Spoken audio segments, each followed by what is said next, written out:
Welcome everybody to another episode of Environmental Social Justice. I am your host, Wendy Nystrom. And today I actually have an old friend of mine, Karen Joy. She is the certified forest therapy guide and founder of Nature Therapy of Michiana. So welcome to the show, Karen. Hey, nice to be here. And a little background, Karen and I have known each other since childhood. And we reconnected through our old art teacher, Ms. 𝐸𝐞𝐚𝐥𝐢𝐧𝑠. So thank you, Ms. K, for putting us back together. And Karen, so what is forest therapy? What does that mean? Lots of people know it as forest bathing. So that's a term used in the media a lot. And where that comes from is from Japan, actually. The practice originated in Japan in the 80s when a really brilliant scientist, I don't know who it was, went out and said, oh, we have all this chronic disease and illness. The government was wondering why.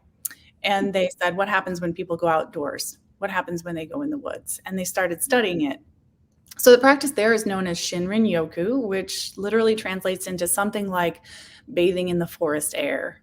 And that's why a lot of people call it forest bathing. But that's what it is. We're essentially going outdoors together and going to, if you can find them, a nice, mature, old growth forest. There aren't many, but they're out there.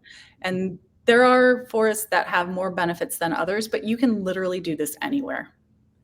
You know, being a geologist, always in the field, I have to say that once you get outdoors and get into the woods, you do feel different. You do feel a little calmer, you feel a little better. Mm-hmm. So there is a lot of truth to that. And me being, I had never heard of forest therapy or forest bathing before you and I started talking. So this was a totally new concept to me. And one thing you said that I loved it is, nature is the therapist. The guide opens the door. Yeah. And that phrase comes from the Association of Nature and Forest Therapy where I trained. That's one of their standards, like. And, I'm so glad you said that you were trained because as with anything, there are some people that say, well, I'm going to do this now. I'm going to be the expert in this and have no training, no background, no experience. So just to the viewers who want to look into this, please look into people who are properly certified, properly trained. You did have to get first aid training in case someone sprains an ankle or breaks legs in the wood. That happens. But back to what you were doing, you bought 17 acres of land in Michigan. Yeah. Why would you? I love it. I want 17 acres myself. Yeah. What got you to do that? Yeah. So there's a little bit of a story to it. I started out as an organic farmer in 2009. So that's part of the story of my life. But I enjoyed it so much, but I ran into trouble because I was with a not so great partner in that venture. And long story, but what happened is he was abusive in many ways, and I got out of it, but only with the help of my family, and only when the federal government came in and said, there's something wrong with this grant that you guys got. And so the result of that was I wound up spending time in prison because I wasn't going to endanger myself to involve my ex in those proceedings. So I took the blame. I went to prison. It was a lot of fun, let me tell you. That's a whole nother interview. And my family wanted me to have a safe place to come home to, and I had to remain in the Western District of Michigan. Okay. So when the farm went away, which most of the land that we were managing at the time was either in partnership with a landowner or direct lease, we had to let that all go. So we within I think it was 60 days of my sentencing, my family and I, we traveled around the area and found this place, and we bought the place so that I would have something to come home to. So that's lovely. That was pretty incredible. And it was a huge healing journey for me because I had been so isolated from my family. I literally couldn't call any of them for years. So this is, now I talk to my mom on a regular basis, and I get to be outdoors in nature. And to come back to the nature therapy, that is really what healed me. So I suffered from PTSD from that experience in many ways, not just the relationship, but also going to prison. Yeah. That was pretty horrific. And nature can heal us. Nature can heal us in so many ways. I saw it with the farm as well. I saw this connection that people started to have between the land and what she provides us, the food, the shelter, the source of so much of what we need as human beings to be healthy and to thrive. And Yes. when I came across this, I came across it because I was actually looking for a retreat for myself. I'm like, where do I go to like just get away and like have a break? Yeah. I came across somebody offering this. So I think it was in New York State. And I dove into that rabbit hole on the internet. I was like, what is this? I want to know more. I want to know more. And I finally just went for it. I found the ANFT and I thought, okay, here's an organization. They're doing training. They've trained over 2,000 guides now worldwide. In fact, in California, where you're located, Wendy, there are quite a few guides there. And one of the best is Ben Page. He's one of the trainers. He does sessions at the Arboretum, the LA Arboretum. Recommend it. Oh, no way. If anybody is in the area. Yeah. Definitely go to one of Ben's sessions. He's incredible. But their trainers are all over the world as well. And in fact, some of the people who I trained with and some who have gone before me have started their own training. So it's a growing movement of people that are realizing how important it is for us to get out and connect with nature again. Absolutely. And I do want to bring up, thank you for the honesty of sharing your story, because that's very important, especially for women. A lot of time we have to put on a fake face of everything's fine. And not everything's fine with everybody. As you and I have discussed many times, nobody has their act together. When you think someone has it all, they really are struggling. So always be aware that everyone has a background, everyone has a story. And that being said, the therapy part of it, everyone has anxiety. You and I were talking about social media and cyberbullying. And you and I survived high school, barely. Again, we were both art students that would hide in the art wing, folks. Yeah. So we had, our fair share, and I think everyone does. Different people deal with it in different ways. Yeah. But it's so much worse now with social media. And on the show, we talk about cyberbullying a lot and the damage it causes. And I think one of the most important things to do is maybe unplug, go outside, go into a forest, go into nature, because that is actually so healing and clears your head. There's a clarity that comes. I don't even know what it's called. I'm not the expert here, but there is a clarity that happens when you take a long hike. And we're talking not 20 minutes. We're talking like spend the day. Yeah. Cut off for the day and go out there. Could you give people an example of what a guide does? Yeah. So in the guiding process, I'm trained in a framework that takes you through sort of a meditative embodiment process. So when you arrive, you're really arriving. What that looks like is you turning off the cell phone or putting it in airplane mode. Very hard for people to do. But that's what I ask you to do first. First, we need to unplug. Then we need to connect. So the guiding process is small groups, usually between 3 to 12 individuals. Enough that I can manage. It's best if you have other people with you, because as you go through the process, you begin to share what you're noticing with other people in the group.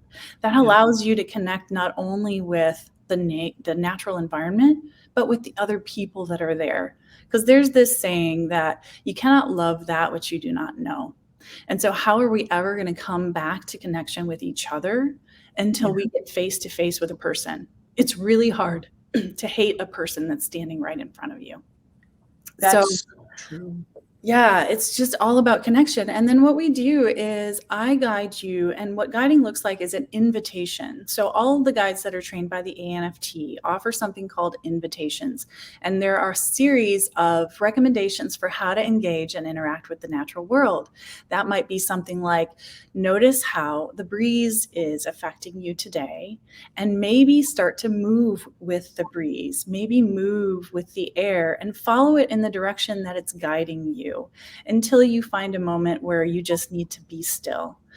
And then you can interpret that however you like. There's no right or wrong way to do it. Just getting outdoors is the process. Just being outside is the process. So for anybody that is interested in just doing this for themselves, there are a lot of great resources.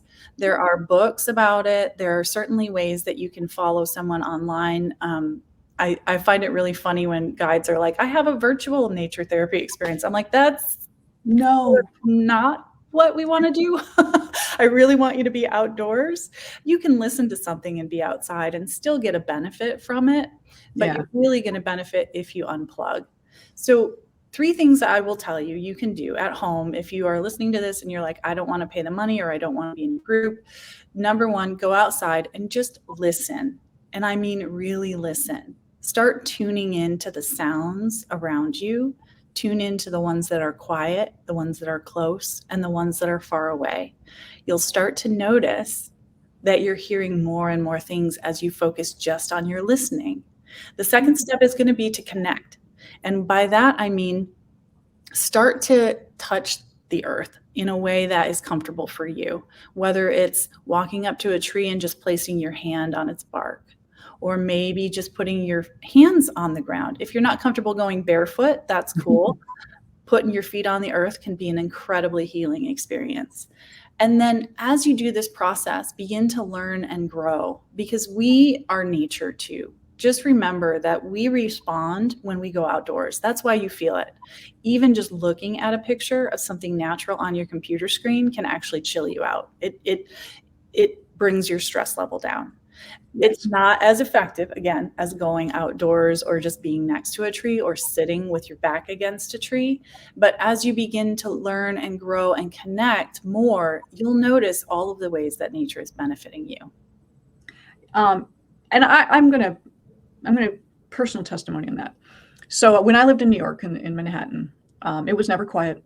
Concrete jungle. Yes, you had Central Park, but not really. I mean, it kind of quieted down, but not really. So I had a business trip in California, and it was in the Napa Valley region. So I went with a girlfriend, and we just went out to some vineyards a couple days before the meeting started. And I hadn't slept in months because I had garbage trucks outside my window, the diesel fume going into my window. And we went to this vineyard, and we went down this path hike, and we had our bottle of wine and our cheese. And I sat there, and I almost felt like I had gone deaf. It was so quiet. And I told my friend, I just like, shh.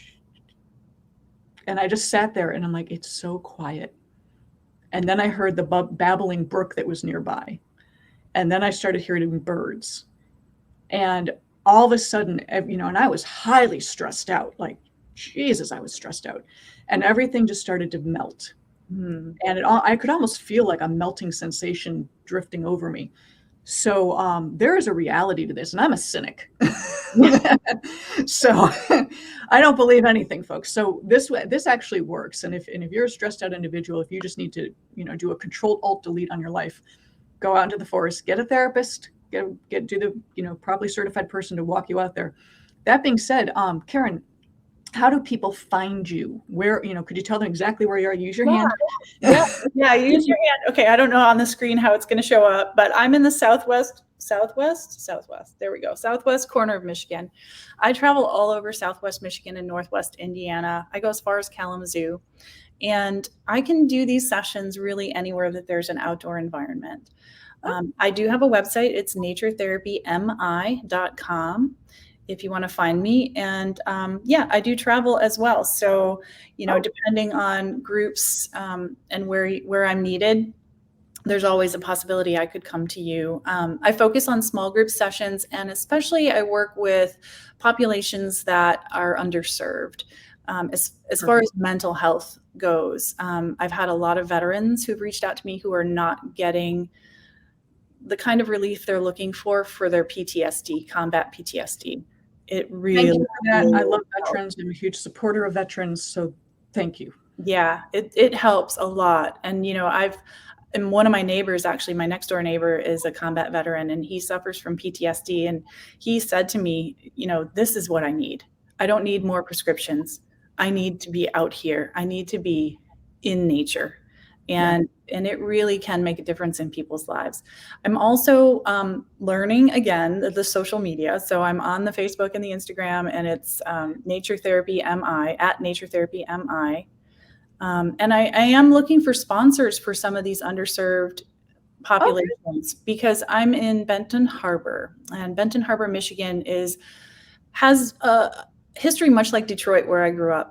There are racial conflicts, there are dividing lines, there are populations that are still yet to be heard, who need this support. Oh, and absolutely.